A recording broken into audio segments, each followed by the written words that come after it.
Hi there, my name is Ron Rogers, and I would like to talk to you about what is a horrible breakup of an aircraft in flight. You usually don't see this sort of breakup except by an explosive device, which actually they thought might have been initially part of the problem with this. But this is Lauda Air Flight 004, and it crashed. It broke up in flight May 26, 1991. Now, at this time, I had been on the ALPA National New Aircraft Committee for about 5 years. I wouldn't become chairman of it till about a year later, and one worked extensively with Boeing on the 777 as chairman of the Working Together Committee on bringing that aircraft in service.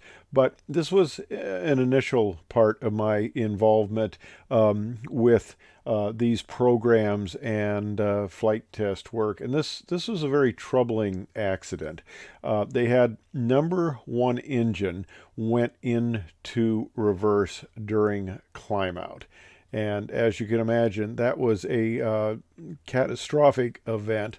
And one of the interesting things, and it troubled me, Boeing did a flight test evaluation on reverser deployment in flight, and it was totally inadequate to address this issue and the resultant loss of control. And they also did some simulator tests, and I'm going to talk about that too, because there are different types of simulators. There are the type of simulators that pilots go and take their check rides in, and there are engineering simulators. And because what's called as bifurcation of aerodynamic response of aircraft, these two simulators can have very different responses to aircraft situations when you get to the boundary points of aircraft operation. But before we get to that, I would like to have a quick word from my sponsor. Hey, let me tell you about my sponsor. I've been getting a lot of spam calls lately, and I have to answer my phone because I got rental properties. But more often than not, it's a solar panel salesman or a car warranty company on the other end. Even worse, I once got a call from someone pretending to be my grandson.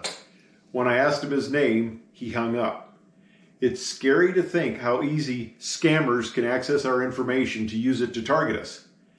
And it's not just phone calls. I've had my credit card information stolen several times with fraudulent purchases showing up in the middle of the night. It's a violation of privacy, and it leaves you feeling vulnerable and exposed. That's why I've been using Aura, the sponsor of today's video. Aura is an all-in-one online security solution that helps protect my personal information and keep me safe from scams and fraud. With Aura, I can see what data brokers are selling my information and request to have it removed. Plus, I get alerted if my information shows up on the dark web or if there's suspicious activity on my accounts. Aura also includes a VPN to keep my online activity private, a password manager to create and store strong passwords, and even parental controls to keep your family safe online. And if the worst happens and my identity is stolen, Aura provides $1 million in insurance to help me recover. In today's digital age, protecting our personal information is more important than ever. Aura makes it easy to take control of your online security and privacy with one comprehensive solution. You can go to aura.com/Ron Rogers to start your 2-week free trial, also linked below in the description. Don't wait until it's too late. Take action now to keep yourselves and your loved ones safe online. You won't regret it. Thanks for listening. Now, the Lauda Air Boeing 767-300ER was the 283rd Boeing 767 built. It was powered by Pratt & Whitney 4060 engines, and it was delivered to Lauda Air brand new on 16 October 1989. This crash, as I said, was in May 26 of 91, and it was the first fatal crash in the 767's history at the time, and it killed all 213 passengers and 10 crew members on board. It was a flight from Bangkok, Thailand to Vienna, Austria, and it broke up 110 miles northwest of Bangkok. Now, 5 minutes into the flight, the pilot in command, they got a warning of reverser isolation. And this is a hydraulic valve that keeps the hydraulic pressure isolated from the reverser so they can't deploy in flight. And they were getting an intermittent warning. Captain referred to it as it kept coming on. Now, part of the problem was the cockpit voice recorder was the only data that was retrieved.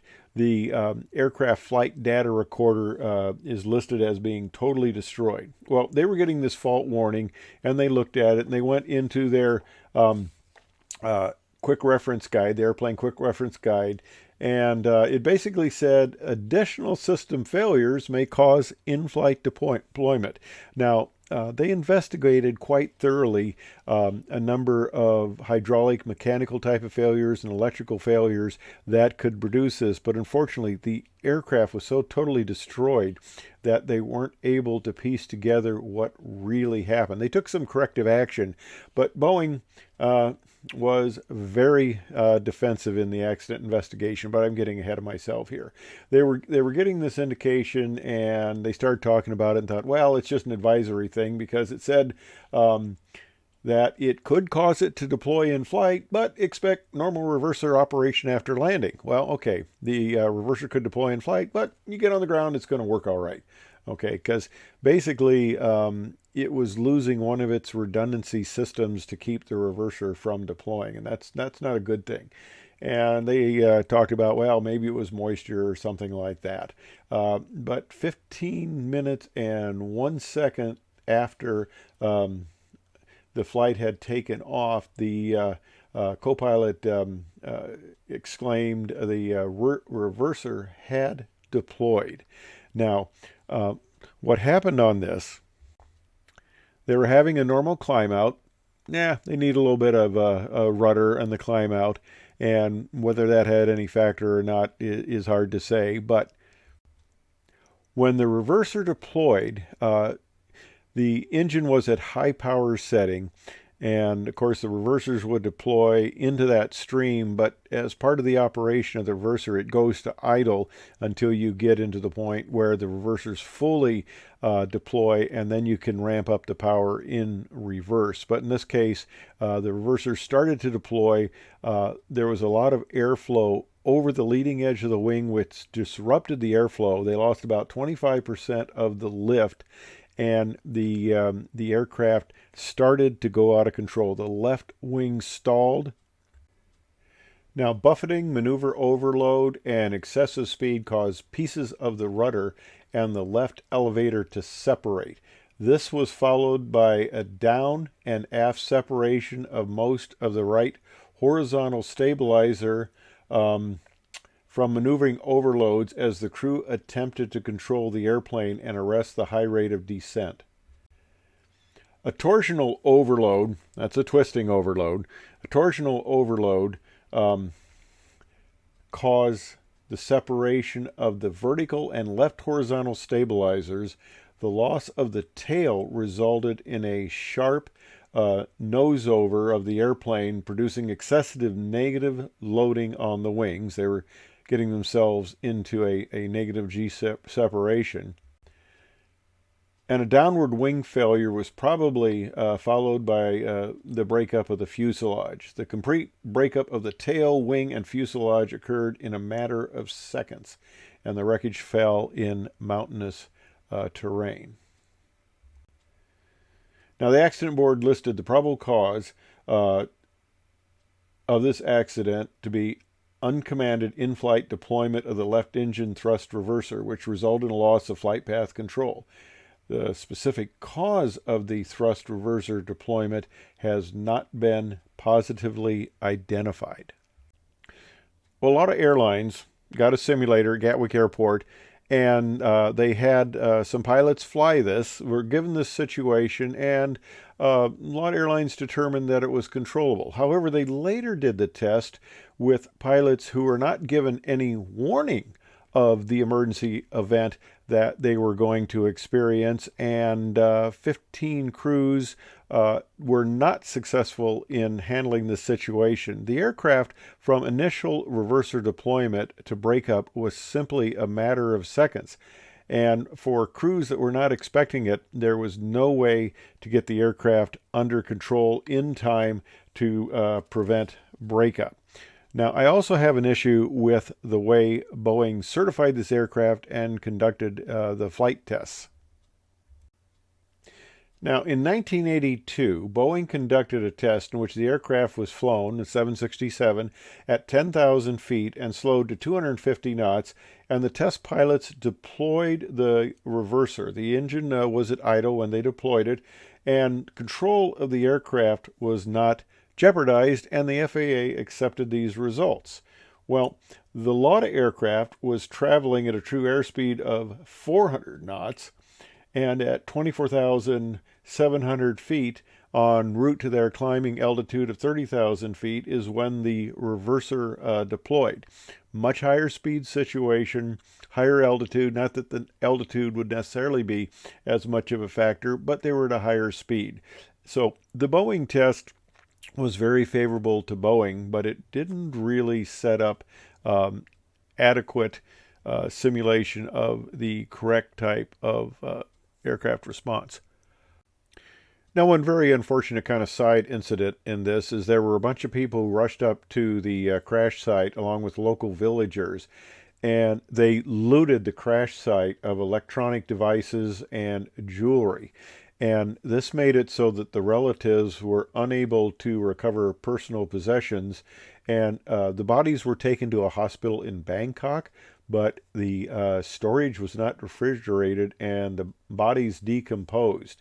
And the dental and forensic experts worked to identify bodies, but 27 of the bodies were never recovered.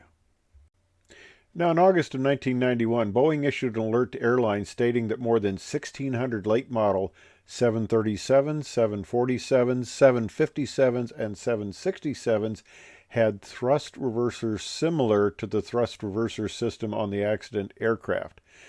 2 months later, customers were asked to replace potentially faulty valves in the thrust reverser system that could cause the reversers to deploy in flight. Now, what Boeing did to correct this was they put in a sync lock system which prevented the thrust reversers from deploying until the main landing gear truck tilt angle was in the ground position. Now, the 767 comes down with the gear in the wrong position. The front wheels are down and the back wheels are up. You can call this the wrong position. Most aircraft come in with the rear trucks down, and as John Cashman, who was the chief test pilot on the 777, told me, he says, we got it right on the on the 777. We got the gear right, because you'll notice the Airbus are tilted this way. So you get the back touchdown, and then it derotates to the front. So until the gear tilt derotates to the landing position, you can't unlock the thrust reversers.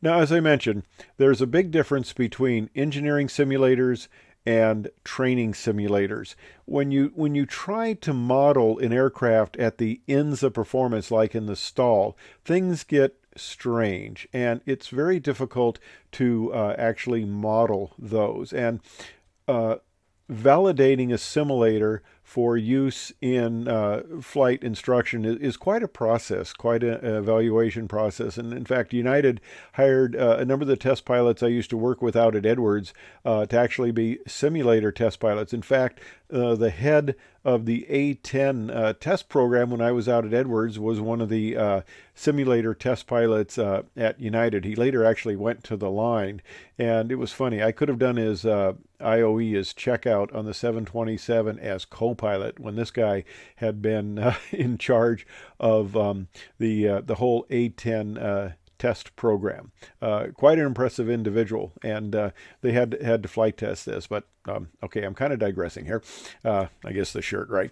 But like I said, the simulators are different, and the simulators used to train pilots, they're not engineering simulators. They don't go into the degree of depth of modeling how the aircraft performs. So, the joke is in the simulator, well, we're going to do stalls. And I go, no, we're not. We're going to do approach to stalls because we always recover when we get the first stall indication. We never go into stall. I have stalled virtually all the modern transport aircraft, and they all have kind of interesting flight characteristics when you stall them. And I'll talk about that when I talk about the various aircraft. Actually, the ones we didn't stall were the ones with T-tails because that's a whole different story there. You don't want to blank that sucker out and get into a deep stall. But I'm digressing on my digressing. Anyway, the simulators that we pilots fly in training are not the engineering simulators, and I don't trust them to model accurately at all the stall. I mean, yeah, you'll get buffeting in the nose or lower, but when they were first doing tests on the 777, of course, unless you actually do the stalls, you don't know how it's going to respond, and John Cashman was getting some unusual roll off, and they had to modify the certain aspects of the aircraft to prevent that because you don't want a very rapid roll off on stall. I mean, that is one of the indications, but you don't want it to be difficult to control. Anyway, that's discussing this accident, which was a horrific accident. It had to be terrifying for the people. A breakup like this had to be extremely violent, but I hope you found it informative. Thanks for watching.